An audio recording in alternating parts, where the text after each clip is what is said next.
ফাজাইলে সাদাকাত হইতে পড়া হইতেছে।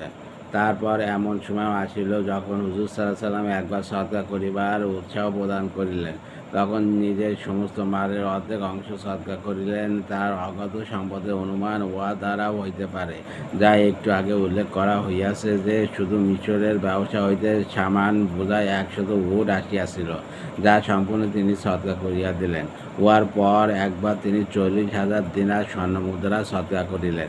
একবার তিনি 500 ঘোড়া, 500 উট জিহাদের জন্য দিয়াছেন এবং 30,000 গোলাম আজাদ করিয়াছেন।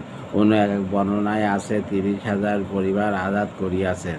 মুস্তাদ আর দরক প্রত্যেক পরিবারে না জানি কত পুরুষ, নারী, বয়স্ক ও শিশু ছিল। একবার একটি জমিন 40,000 স্বর্ণমুদ্রার বিনিময়ে বিক্রয় করিলেন। সম্পূর্ণটাই গরিব, মুহাজির ও নিজের আত্মীয় স্বজন ও হুজুর সাল্লাল্লাহু আলাইহি ওয়াসাল্লামের বিবিগণের মধ্যে বন্টন করিয়া দিলেন। মুস্তাদরক।